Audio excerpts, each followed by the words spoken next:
السلام علیکم ورحمۃ اللہ وبرکاتہ۔ ناظرین، ایک بھائی نے سوال کیا۔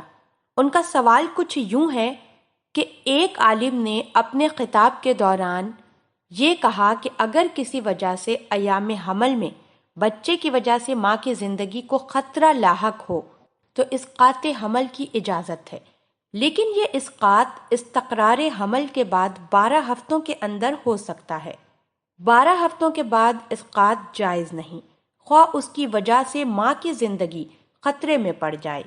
اس ہدایت کی حکمت یہ بتائی گئی کہ ماں کے رحم میں اس قرار حمل کے 12 ہفتوں کے بعد بچے میں روح پیدا ہو جاتی ہے، اور اس مدت کے بعد اسقاط کا مقصد یہ ہے کہ 2 ذی روح میں سے کسی ایک کو باقی رکھا جائے۔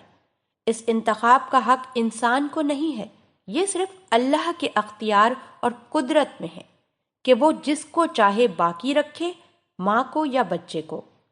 ازراہ کرم اس بارے میں اپنی رائے سے آگاہ فرمائیے۔ چلتے ہیں اس سوال کے جواب کی جانب۔ میرے بھائی، یہ بات درست ہے کہ ایک حدیث میں بتایا گیا ہے کہ اس قرار حمل کے 4 ماہ بعد روح پھونکی جاتی ہے۔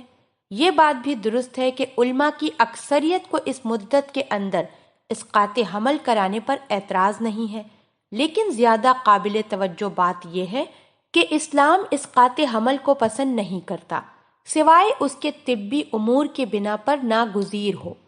حقیقت یہ ہے کہ ہم روح کے اصل سے ناواقف ہیں، کسی کو نہیں معلوم کہ روح کیا ہے۔ جب کفار نے اللہ کے رسول صلی اللہ علیہ وآلہ وسلم سے روح کی حقیقت کے بارے میں دریافت کیا تو اللہ پاک نے ہدایت فرمائی کہ انہیں کہہ دیجئے کہ روح کی اصل سے صرف اللہ ہی واقف ہے۔ اس قرار حمل کے بعد پہلے دن سے ہی ماں کے رحم میں ایک اور زندگی وجود میں آ جاتی ہے، خواہ وہ کسی بھی درجے کی ہو۔ اس زندگی کی حفاظت کرنی چاہیے۔ آپ نے جن عالم کا حوالہ دیا ہے، انہوں نے اس بات میں یہ فرق بتایا کہ ابتدائی 12 ہفتوں کے دوران ماں کے رحم میں موجود حمل زندہ نہیں ہوتا۔ یہ بات قابل مباحثہ ہے۔ ابتدائی ہفتوں میں تخم پروان چڑھتا ہے اور ایک خاص شکل و صورت اختیار کرتا ہے۔ اس کے باوجود کیا یہ کہا جا سکتا ہے کہ اس وقت حمل میں زندگی نہیں ہے؟ اگر حمل زندہ ہوتا تو اس صورت میں ہم کس طرح یہ فیصلہ کر سکتے ہیں کہ ماں کی زندگی بچانے کے لیے اسقاط کر دیا جائے؟ یہی بات ان عالم نے کہی ہے جن کا آپ نے حوالہ دیا ہے کہ 2 زندگیوں میں سے ایک کو باقی رکھنے کا فیصلہ ہم نہیں کر سکتے۔ میرے خیال میں ان کی دلیل زیادہ وزنی نہیں ہے، کیونکہ ماں کے رحم میں زندگی موجود ہوتی ہے اور اس کے شواہد ملتے ہیں۔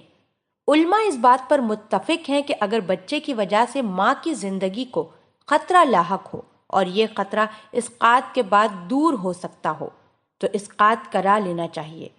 اس طریقے سے یہ امکانی زندگی، بچے کے عوض ایک یقینی زندگی ماں کو بچا سکتا ہے۔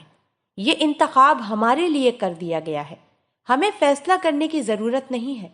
اسلامی قوانین کا بنیادی قاعدہ یہ ہے کہ اس اصل کو ترجیح دی جائے جس سے شاخیں نکلتی ہوں، بالکل اس طرح کہ ایک درخت کے تنے کو مضبوط بنانے کے لیے اس کی شاخیں کاٹی جا سکتی ہیں۔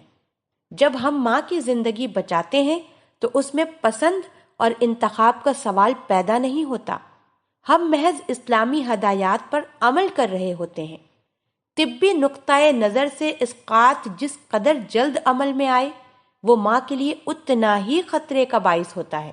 اس لیے جب یہ بات یقینی طور پر طے پا جائے کہ ماں کی زندگی کو بچانے کے لیے اسقاط ضروری ہے تو جس قدر جلد ممکن ہو کرا لینا چاہیے۔ اس معاملے میں طبی نقطۂ نظر اور اسلامی نقطۂ نظر میں کوئی اختلاف نہیں ہے۔ بالعموم ایسے معاملات کے بارے میں پیشگی علم ہو جاتا ہے، اور جب یہ بات معلوم ہو جائے کہ ماں کسی ایسی بیماری میں مبتلا ہے جس کی وجہ سے زچگی اس کی زندگی کے لیے خطرناک ہوگی تو حمل کو قائم اور جاری رکھنا غلط ہوگا۔